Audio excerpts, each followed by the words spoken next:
Yeah, I believe so.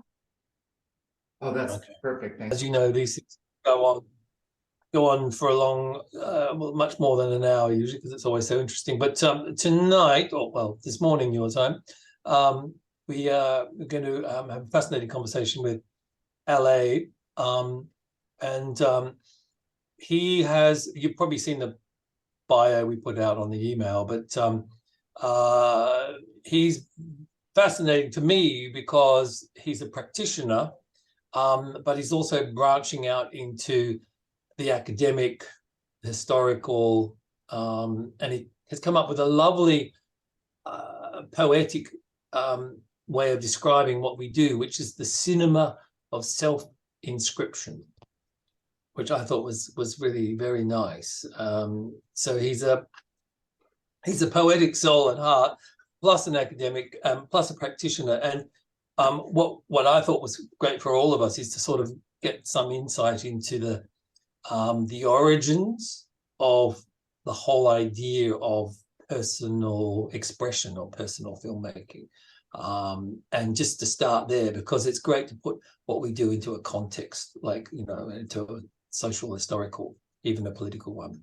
So really, LA, that's my first question to you is, tell us about the origins in the widest sense of the word about, personal filmmaking. Okay. The origins, I mean, like you sent me an email that prompted me to kind of look at the idea of the origin. And I immediately thought about the first selfie, which is by Robert Cornelius, which I can share like what it looks like here if you're not familiar with it.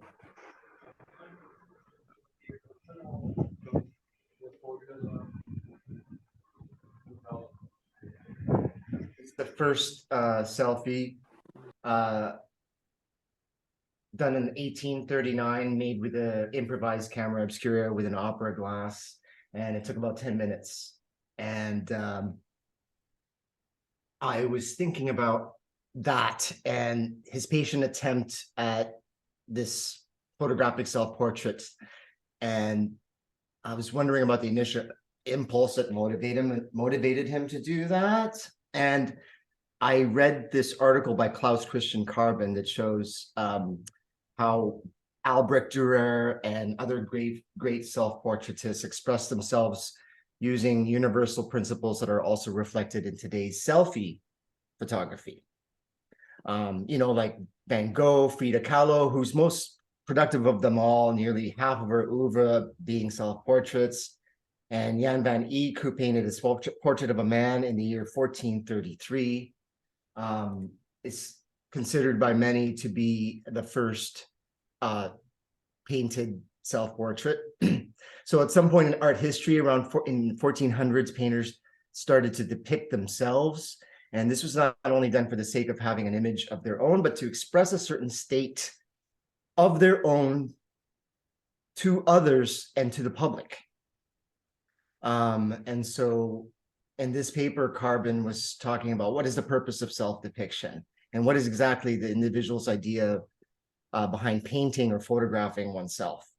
And he claims that the self-portrait and selfie are both based on the idea or wish to freeze or maintain or to document a fluctuating but significant slice of life, a planned and enduring art form in the case of the self-portrait, but spontaneous and intuitive in the case of the selfie.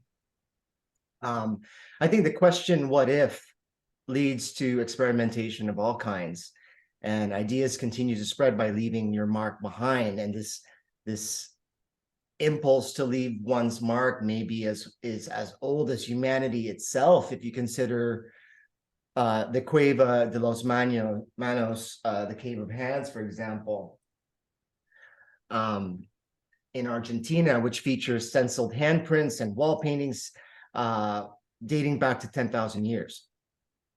Or to even stretch this point, perhaps the impulse extends beyond our human type, as the oldest known cave painting is a red hand stencil in Spain that's said to be dated 64,000 years that was made by a Neanderthal. So scholars point out that the aims of the selfie production revolve around three main factors: self-expression, documentation, and performance. And the aim of self-expression is, the core value of any self-portrait, and self-depictions aim to show kind of the status quo. If you're sad, or like say Vincent van Gogh with the bandaged ear, he was documenting himself through his process. And the aim of showing a performance is also like the core of self-portraiture, and focuses on the capability and the ability and the aspects of the artists, right? So this reminds me of, for example, I mean, how many films have I seen in this genre where you show the filmmaking process itself, just like painters have shown themselves painting, or like say with one of the earliest examples I remember with F is for Fake by Orson Welles, when he actually showed himself editing. So I don't know, in my film, trying to be some kind of hero, it kind of ends on the note that I wanted to save this memory, and it cuts on a shot of saving the file on a computer screen. So anyway, in short, Carbon asserts humans want to document their lives, their personality, their outward appearance, and sometimes also their current situation, their mood, their feelings, or cognition. And this is simply part of the human condition. Yeah, we all have the sorry. Exactly. No, I'm picking up on what you're saying there about the need to do that. Yeah. Did it take off as quickly with cinema, or did it seem to take a while for people to appreciate what moving images could do in this way? Well, moving images is directly related to technology, because the earliest practitioners, I would say, would be, say, Maya Deren with Meshes of the Afternoon, where that's Maya Deren and Alexander Hammond, actually, to correct myself, just because that's really kind of like a story of their lives and their environment where they lived, and a kind of a dream that maybe Maya Deren had. And then Stan Brakhage, who did Water Baby Moving in 1959, which is basically the birth of his child with his wife. I mean, I would also argue that Chris Marker in 1957 did the very first one with Letter from Siberia. And so that is possible because he married voiceover with footage that he'd taken separately without sync audio.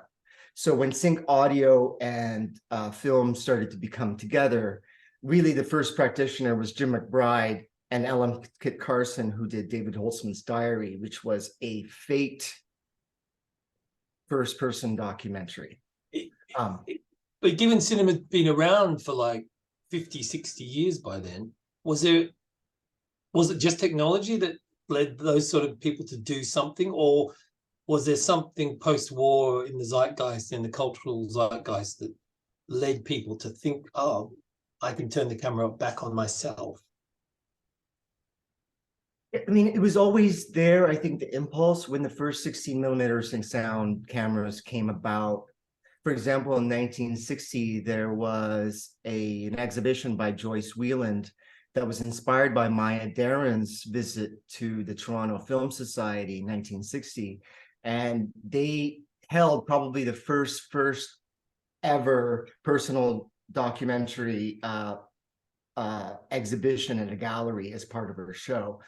So it's always been around in that way. But I think not until, for example, in 1983, as you can see here, this is the set of Star Wars. And that same year, you see the crew and the kind of expense that it would take to make a film.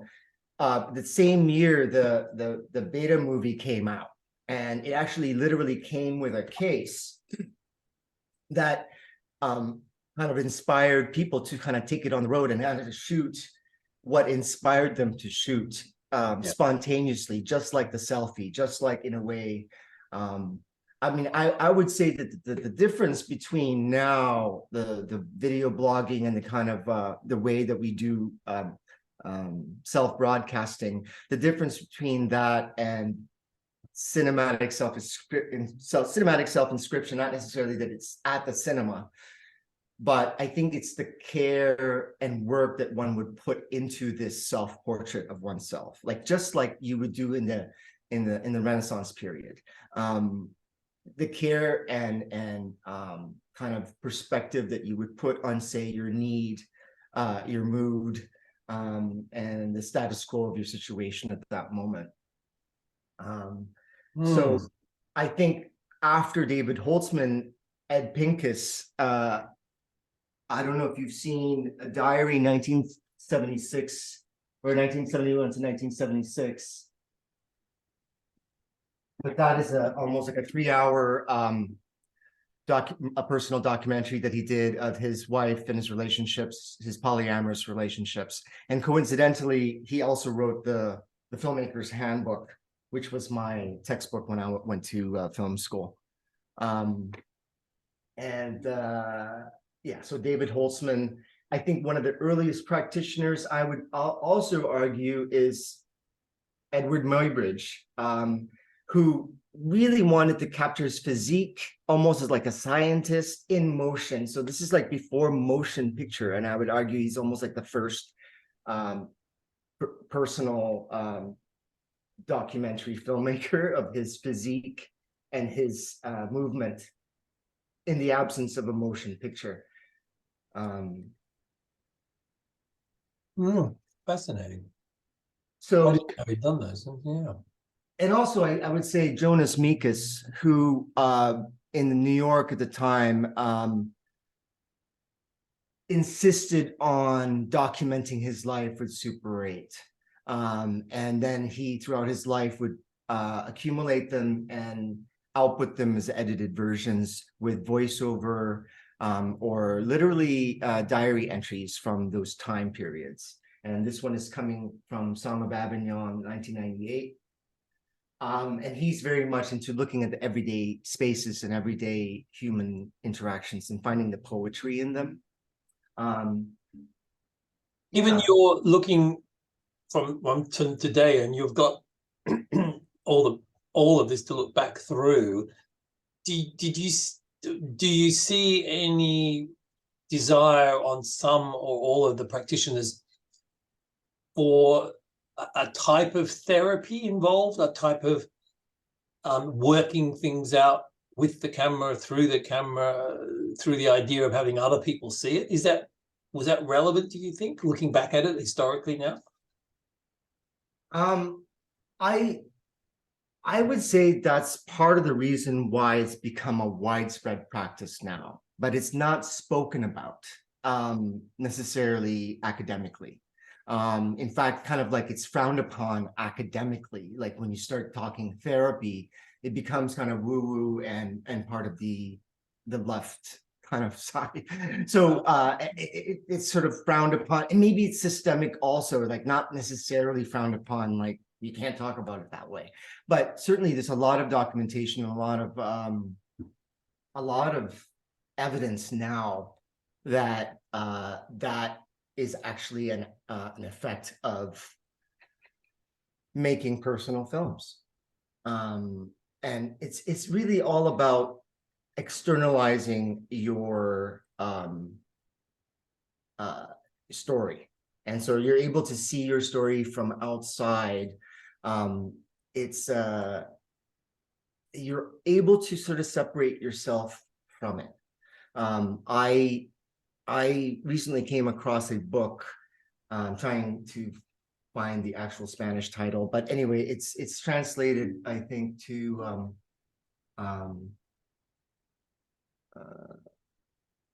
oh yeah, it's so yeah, it's Cineastas Frente al Espejo, Filmmakers in Front of the Mirror, was a book about first-person filmmakers that was written in Spain.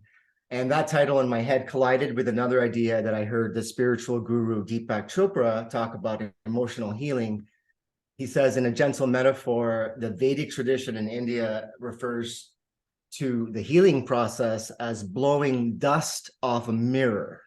And the dust is the accumulation of memories and old experiences that give rise to inner suffering. And so the mirror is the simple awareness reflecting this bliss consciousness that in all its guises. So I connect that to my head about the filmmakers who film in front of the mirror as sort of this self-investigation, as sort of like blowing this dust off of the memories, excavating from your own memories, and then sort of letting go of them. Finally, it's a way for us to sort of contain and let go. As I get older, I wonder if there's more stories. I wonder if there's more courage I have to really be authentic, and how that affects my family and the people around me by being completely authentic.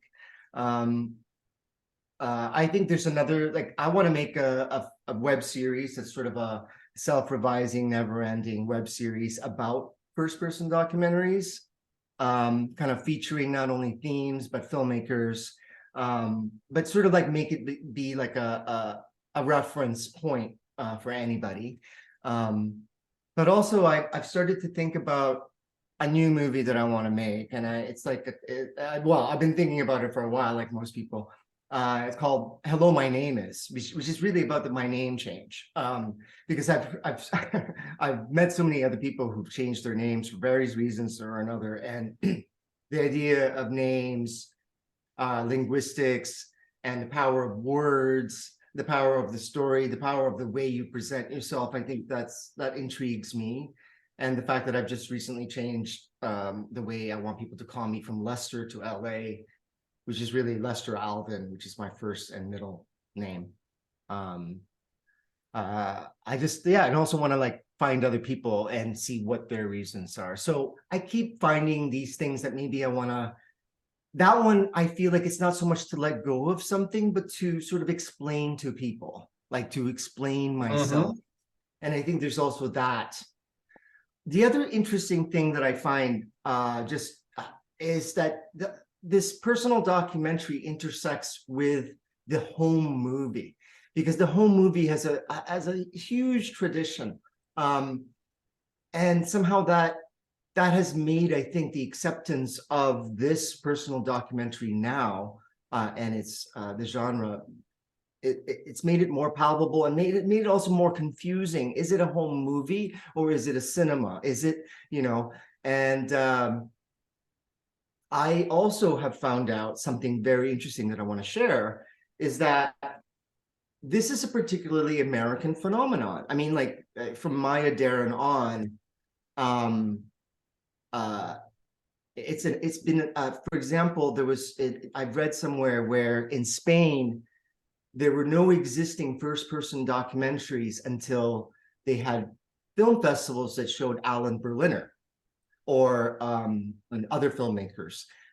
In Japan, scholars of first-person documentaries in Japan, or Japanese first-person documentaries, they mark the time as pre-Jonas Mekas and post-Jonas Mekas, because Jonas Mekas was exhibited at a gallery there, and since then there were many imitators. So ideas spread, and I think part of what David Holtzman's diary did, even though it was a faked first-person film, it actually did show how it could be possible. And so this idea spread, and I think that's what we all do with filmmaking and art, is that we see something and then we say, hey, what if, and would like to experiment on how we see our own idea, how to share our own idea and our version of it.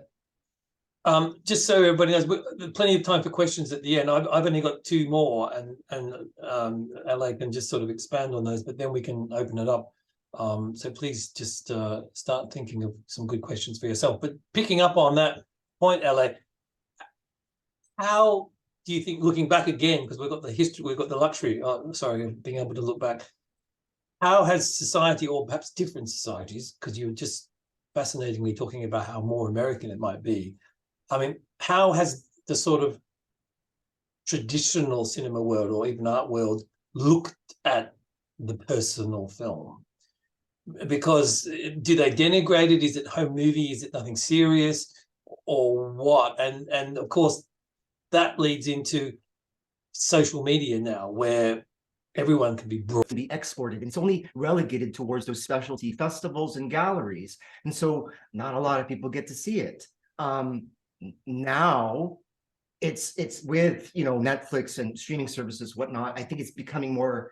We're seeing great examples of this kind of cinema, and it's becoming more of a worldwide thing. And I don't know. I think technology was always there in those countries. But I think maybe I don't know, maybe it's a particularly American character to be more interested in looking at oneself. I'm not sure. There's no like definitive answer to that. But certainly it's taken off. And at the last Hot Docs, I couldn't count. I mean, maybe one film I saw that didn't have a filmmaker insinuate themselves in the actual filmmaking. And I think that's just because we crave this kind of authenticity now. And the authenticity is part of being honest about the filmmaking process. There was a person behind the camera here. There's a person editing this footage. As John Grierson said, all the way back in the 1920s, it's a creative treatment of actuality. So the creative treatment of actuality is not just plain surveillance footage truth. More of a crafted thing. And the realm of the subjective, which maybe for a while was treated with some suspicion or disdain, is now way more accepted because people have lost faith in the mainstream objectivity of media. That's just sort of dead. So the subjective is way more important now, and way more actually authentic, because it is just that. It's not pretending to be anything more than subjective, is it? Exactly. I mean, I was recently at a social where I was with a bunch of strangers, and I had to explain basically my PhD and my process. And so someone said, "Hey, I wish I was better at media." And I said, "Well, what would you do if you were really good at media?" And he said, I don't know. There's so many things to do. And I said, well, I know what you can do that nobody else can do in the world. He said, what is it? Your story, telling your story. Only you're an expert at that. And when you're authentic to your own story, we recognize ourselves in your story. And we learn, almost like we live another lifetime, so we don't have to live it, and we learn. I think that's the value, and that's the future of cinema, of personal documentaries. I think it's going to get more and more widespread in the age of Chat GPT, where you can key in the documentary that you want on Macedonia, for example. I mean, something objective like that. A computer will do it better for you, but no one can ever tell your story. That's my take on it. Yeah, it's come full circle, really, hasn't it? In that sense, as you say, because that's the one last unique bastion of authenticity, independence, autonomy, everything, is us, ourselves, our story. Yeah.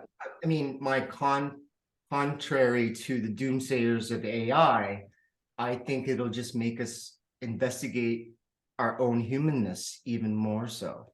And I kind of want to take this into the academy with me and kind of teach first-person filmmaking as an autoethnographic practice, so that really you end up marking society and its status quo at that moment, not only yourself, but the entirety of that group. And then the idea of autoethnography is about being open to curiosity and play, and not being so concerned with the confines of what was done previously in academia.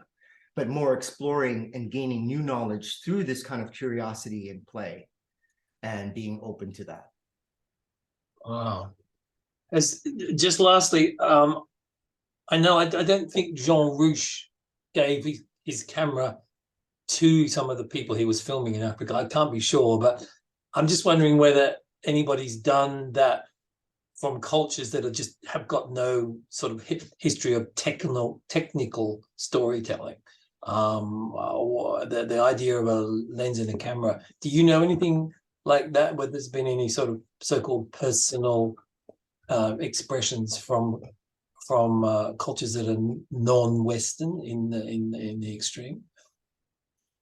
It's certainly happening a lot now. There's a wave of African filmmakers from Africa that are I mean, all the countries in Africa, mostly in the northwest, but like are doing a lot of great work on first-person films, cinematic self-inscription. So because the technology really, I mean, I don't want to be technological determinist, but it really does affect the this state of where we are right now. What I find fascinating as well is like when we look at portraits, painted portraits compared to painted landscapes, and if you look at, say, that the phone camera initially being just strictly landscape, and it was like the users hack to make it like more portrait style. And I argue that this portrait style is actually mimicking the letter I, which is the I of me. So coming from landscape to portrait, I think we've now collectively the I. And so when other filmmakers, I'd say in the Hot Dogs, for example, there was a film called Another Body, which is not a first-person film, but it was the subject was encouraged to do video diaries, and they included it in the film. So in a way, it was self-inscripted, but because they encouraged this sort of like, they didn't have access to her daily life. That's what we crave as a sort of audience, I guess, is to get the nitty-gritty of someone's real life. So that's now being employed a lot, and then it's shot in that kind of like I format. I just find the whole thing fascinating because I've been studying and observing this phenomenon since I was a kid. When I first saw Sans Soleil, it changed my life. When I saw David Holsom's diary, it changed my life. And I decided for my first film school project, I was enamored with this waitress at this local diner. So I proposed that I'd make something called The Best Waitress in the World, because I thought sincerely she was the best waitress in the world. And of course, during the making of it, I had this kind of low point where it's like, oh my gosh, she's not actually the best waitress in the world. She's just a human being. I should just be honest with my struggle. And I put myself in as a filmmaker in there and said, well, you know what? I'm struggling with this now and suddenly it became a movie about the creative process. And it became more, in a way, universal, instead of like me insisting that this is the best waitress in the world. Now everybody can kind of look at that process and kind of relate their own creative process to it. The ups and downs of it, especially as a filmmaker, when you're doing with the subject, there's kind of an up and down to that there's a roller coaster ride sometimes when you're. Yeah, I mean, everybody knows most of the time the drama's behind the camera, not usually in front of it. So that in itself is just screaming out to all of us, wow, this is the reality of filmmaking, not the sort of so-called perfect contrived world sometimes we're trying to put in front of it. Anyway, enough from me. Questions from others. And I mean, it's fascinating having LA here to sort of give us all these large historical, poetic, cultural insights into our genre. Nico, I'm sure you've got a good question. You must have. And it's interesting that about the genre thing, because I insisted on becoming a personal documentary filmmaker. It was like I chose the genre. I wanted to be courageous. I wanted to do this and keep doing this until the day I die. So what makes us that? I don't know why. And I know my colleague, Doug Block, he's always questioning this kind of like impulse, and he's interviewed other people who do this. And so, yeah, that's an interesting. Stephen. Yes. Oh, thank you, man. I didn't have a clue that this discussion would take this pathway in LA. And this is my first time. And it's meeting you, and it's fascinating. And mainly because of it really it's one of those things of defining our spaces and trying to figure out where we fit into this world. And the technology, the rudimentary part of it that you talked about, from the cave drawings to the early sort of things, are, I can imagine how lonely those spaces were, but yet the drive to leave an imprint someplace was really a big deal. As technology changed, my question to you is that all those examples you gave were non-commercial. They were more auteur and artist. And now we have the Netflix and all these things that have mucked up things and want to drive it because they need to be commercial and provide entertainment. And it's changed it quite a bit. And I'm wondering what's your thought about that, because a lot of the documentaries now are taking this turn to personal documentaries of celebrities that are redefining and telling their own, how people, you know what I'm saying, correcting something or whatever. I don't know. That's, hopefully that makes sense. Yeah. Yeah, that makes sense. And, with just a few notable exceptions, this is first-person documentaries have only been the purview of the avant-garde filmmakers before the 80s. And so since then, it's becoming more and more accepted, but it's still avant-garde. But I think I was having a conversation the other day about high culture and low culture, which is also something an academic would look at, like Stuart Hall. And then I think it's always been a co-opting of the high culture has always co-opted low culture, whether it's like break dancing or hip hop. This started in the street, or like big things like jazz, like that's huge. So what are we experiencing now? Maybe we're experiencing the beginning of a new jazz, the thing that will be like the dominant form of filmmaking, because I think, or documentary filmmaking, because there's just, like I said, the authenticity is like the major thing that we're looking for right now in the age of deep fakes and fake news. So high culture have always co-opted the low culture, so to speak, or the people's culture. And that's the state of it. I don't know. We can't really do much about that except for keep doing what we're doing, and then keep showing the example, because your own example of what you do is completely unique and it will inspire others. Tina. Yeah, hi. Thank you so much, LA, for sharing your journey and also the history of personal filmmaking. I think it has been very enriching experience for me, since I had very less idea about if there was a history to personal filmmaking, like how you shared. But I wanted to ask what Stephen asked, but now I'm just twisting my question a little bit. You are in Canada, and it's a privileged position to be in. I'm in India. We don't have any funds for documentary films. Personal documentary films are really, people, look upon me as if I'm being judged because of making a personal film.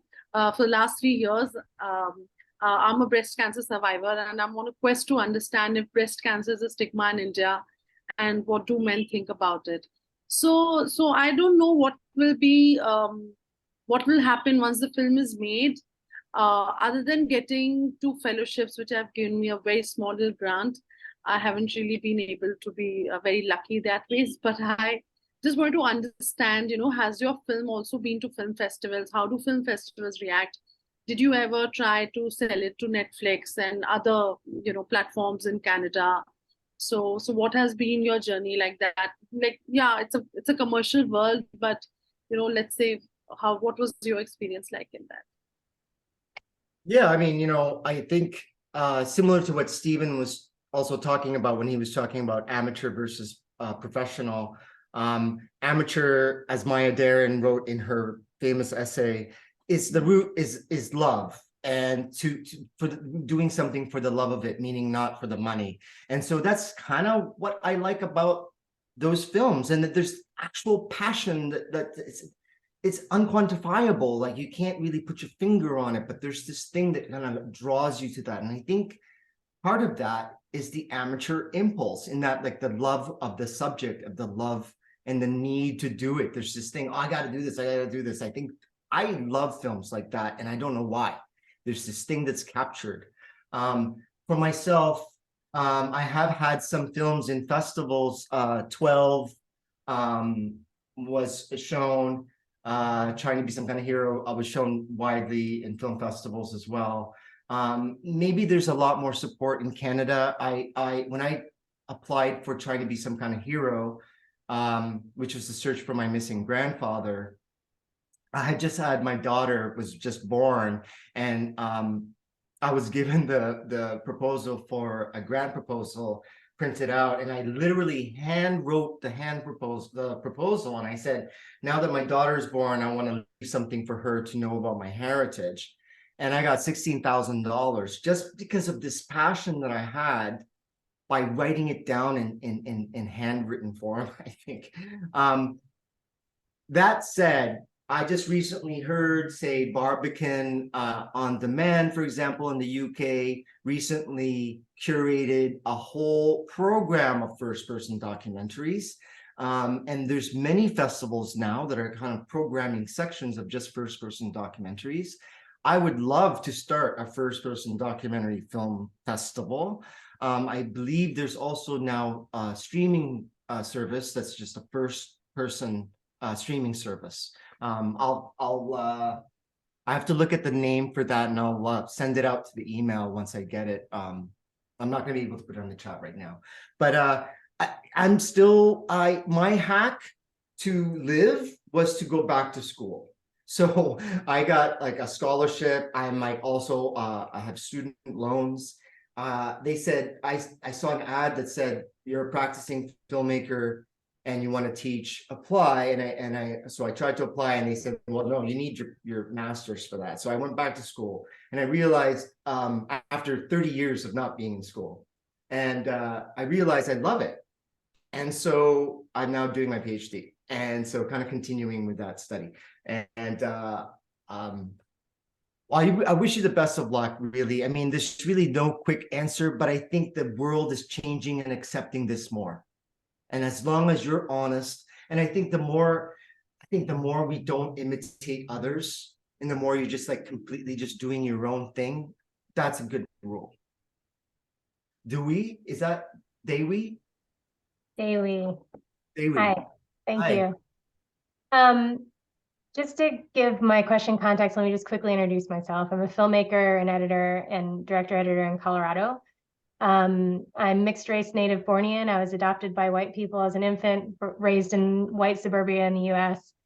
And through the pandemic, just awakening to my own identity, it's kicked off this body of independent work that shows my reconnecting to indigeneity, with the hope that whoever watches it can think about their own too, including my white neighbors here in Boulder. Something that's been pulling me and my husband and creative partner in a new direction is the idea of a more immersive experience, where you aren't just sitting people passively in a theater, but you're walking them through a more exhibit-like format. And so I was really intrigued by your bio and how you've dabbled so much in this more experimental art world outside of the traditional film industry structures. So I'm curious, how have those two worlds combined really well for you? Where have you found like challenges and lack of support? I know this is a big question, but if you can just talk a little bit about having a foot in both worlds and where it's flowed well within the film industry and how those structures work, but also where you'd like to see it develop a little bit more. I don't consider myself necessarily part of the industry now. When I was part of the industry, I was in the commercial world as an assistant editor and as a PA. So I was always in love with films. So that was like, certainly I bring that to my work now. But I decided to be the punk at the table with no funding and no audience and just kind of being authentic. So I wouldn't say that that was really part of the industry for the first person films. And if you're commenting on some of the video art stuff that I'm doing, at this point I am just trying to integrate both. I think because I ended up seeing a description of a film called Silent House, and the description said, oh, this house comes to life with their memories. And immediately, because I'm a video artist, I thought about video mapping on the walls. You map incidents or events that took place in that same space, kind of like in kind of a cool 3D way. I thought I could do that almost like as reenactments, and sort of combine my love of video art and video installations with that. Recently, I saw a film by Maxwell Mueller called Entities with Knowledge, where it's basically about him taking psychedelic mushrooms, and then for his visualizations, he used video art like TVs in deserts, showing interviews and things like that. I think there's a great potential for using video art as reenactments and as integrating it with your first person documentary, because there's just so many different ways. I was thinking about for Hello, My Name Is, for example, I was thinking about a party scene where people are talking, and then it goes on to someone's conversation, and then sort of like the projection on the wall literally appears, where you cut to that later, like sort of like you cut from that practical effect to an actual cut to that footage. That could work. I don't know, is that answering your question? Yeah, I think I'm just curious. And Julie, I saw your comment in the chat about the word industry, right? So I just like a lot of us come into this taking like, okay, we need to make a film, we've got to find our funding, we're going to apply to festivals and hope some magic happens there, and then maybe if we're lucky, there's a step for a bigger audience after that, right? So that's kind of the path I'm talking about. That's typical. So I guess I'm just curious, when you make the decision to start breaking out and exhibiting in more kind of art spaces, have you found that your support within the film world has transferred over there? Are you like starting fresh with a whole new group of people? Are festivals open to like more immersive ways of showing films? What's your experience been there?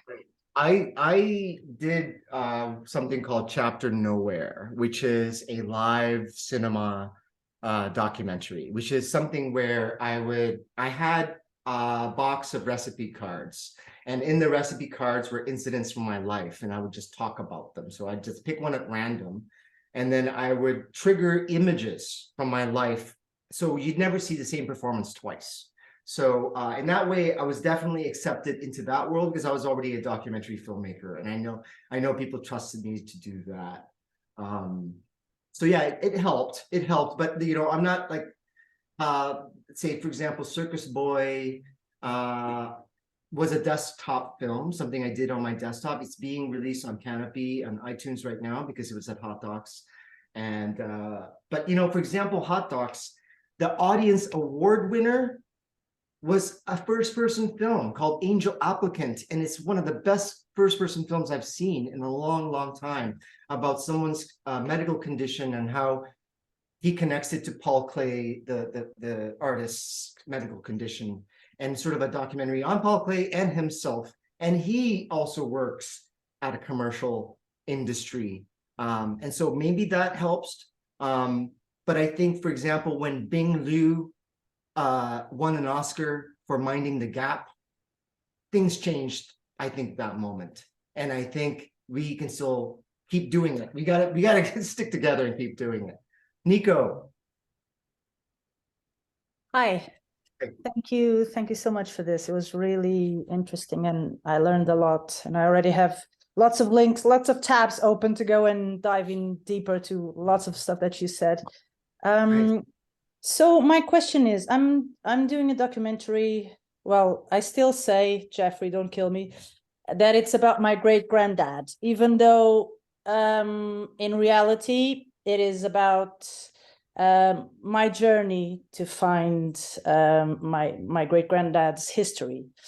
And so this is just to give you a context. And as Jeffrey knows, because he helped me develop the structure of the film, I struggle a lot with being a character, so to speak, in the film, even though it's probably just going to be my voiceover, but it'll be, well, a narrator, but it'll be my story and why I'm doing it and all that, and my story as an activist.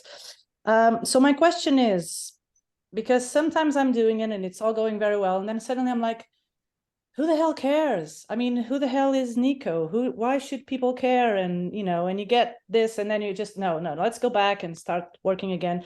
So my question is, if you felt this, if you felt it at the start, or if you still, or if it's a recurring fear or thought. I don't know if for instance, you were mentioning a film about your granddad.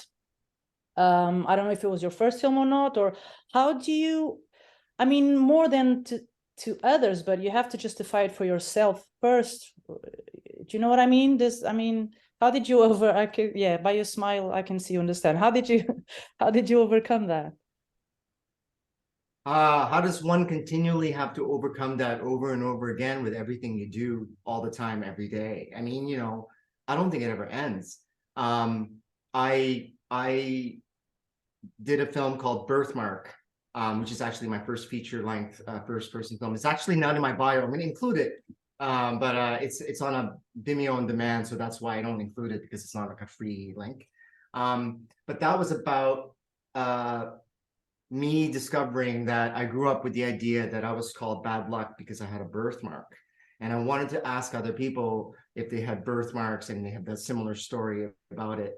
And I think I pretty much changed my family dynamics because I made this film. And so not only did I struggle with, should I make myself look worse to make myself look more real, or make myself look good to make myself look good for the public, or make myself look good for my family who's going to be watching this. I think one of the things I grew up with, which informs probably why I become a first-person filmmaker, is when I was growing up as an immigrant in Canada, my parents always took pictures to send back to an invisible other back home. It's like, oh, we got to show you eating an apple, and they'll see it back home in the Philippines that you're eating an apple. So I kind of grew up conditioned to have this, oh, there's this external audience somewhere out there in which I will present myself always. It's some kind of mania or something like that, but it's made me who I am now. And so there's this constant push to be courageous, constant push to tell the truest version of my story right now. And I don't think it ever ends. Like, I don't think that answers your question, I hope. Interestingly, remember, LA, you talked before about how it was largely American. And I mean, for foreigners looking in at America, North America, perhaps we should say, including Canada, you know, there's a healthy degree of self-promotion about North American culture, which for Europeans may feel, and the English definitely feel, very, very suspicious about. So maybe that's what Nico's sort of driving at here, is that there's a cultural norm which is a little less, which fits together very not so easily, really. Yeah, I mean, you know, for example, with 12, if you've seen it, I talk a lot about my depression at the time, and I was like one of the first ones actually to really maybe own up about this as the filmmaker within making the film, about the depression part. And I don't think, even though 12 is a really great film and it's really quite well received, it didn't really give me the idea that the sort of you know, self-portraiture has a tradition of establishing your ability as an artist as sort of demo. It didn't give me sort of a demo because it also revealed me as a vulnerable person. Yeah. How am I hireable now? How am I going to be hired when I reveal that I'm going to be depressed? But it touched more people that I said that. So really kind of you got to balance. Like, I mean, you got to be outside of the quote unquote industry, I think, to really truly be honest. Well, maybe not now, where we are accepting complete Alfred Grante, kind of like, you know, everything out there, all the dirty laundry out there. So yeah, it's really, really true. I mean, I would say people who put themselves on a screen are not doing it, unless you're Donald Trump, you're not doing it from ego reasons. You're doing it because you're a brave, courageous person, usually showing us vulnerabilities, usually opening up, letting us into doubts and fears and worries and the normal shit. And that's what makes people on a screen, like what you were just saying, it makes them into heroes, not people to be thought of as egocentric, in the best sense of the word, heroes. yeah. So we love characters who let us in. Let's face it. We all love characters who let us into their lives. Full stop. Yeah. I still love Jonathan Coet's Tarnation, but he's kind of considered as not having succeeded in what he started because he hasn't made a film since Walk Away Renee, which is sort of the sequel to Tarnation. Maybe we have one story in us, but why not tell it? And then move on. Maybe we're just like a one-off, one-trick pony filmmaker, and that's great, that's fine. And then you can like start beekeeping afterwards or something. Peter, did you have a question? Yes, Peter, did you? Yeah, I did. In your bio, you have a MeMovie, something titled MeMovie without a link, but it seemed to encapsulate a lot of what we're talking about. Is that online somewhere, or is it a Word document? It looks like a film. I believe I sent the link to Julie. Julie, did you test it if the password worked? Because it's a password protected link. I'll Okay. do that now. And do you want me to post it right now, LA? Could you and then maybe someone can test it to see if it's working, because it'll give you basically an overview of David Holtzman's diary, which is what I started off with. When I went to film school, I got this book documentary by Eric Bernau, and in it there's he divides documentary filmmakers into categories like explorer, reporter, the painter, the advocate, the bugler, the prosecutor. And I think I wanted to trouble this list that he made to make it look like every single first-person filmmaker can be any one of these things. And I kind of also adding more categories. So David Holtzman, I called the onanist. So sort of like that's the first episode. But I want to continue with it more. I wanted to do my hot docs report as my second episode, and I want to make this into an episode if I could. Like, you know, I kind of mentioned the fact that I was here and we all talked about it. I think that would be amazing, and then it'd be like one of the episodes of MeMovie. Yeah. Just so everybody knows, it's just coming up to the hour. If you need to leave or want to leave, obviously, we're happy to keep going. But it formally sort of, you know, that it is our hour. Just a minute or two away. If you want to stay, we could run LA as we thought. MeMovie is 12 minutes, I think you said. Yeah, we could run it now, or at least if it doesn't work on your share screen, we can send a link to everybody and they can watch it. Or we could have everyone watch it, and you could email me with comments or questions, or we could have another talk or whatever you like. I have something at 2:00, which is fine. Like I have another hour. But What does whatever, everyone want to do? Peter. I'd suggest that since we're all here together, that maybe breakout rooms, keeping it personal. We can go back and look at LA's a film, the password works afterwards. I think that would be a better use of my time. I don't know about anybody else. Yeah, I agree. Sure. Yeah, I mean, we can split up. Julie, can you do that on this account or Thank not? you guys. I'm out. Okay. Thanks for Bye. coming, Mark. Thanks very much. I Yes. think just to correct the password doesn't have an L at the end. Oh, sorry about that. You're right. And it still worked.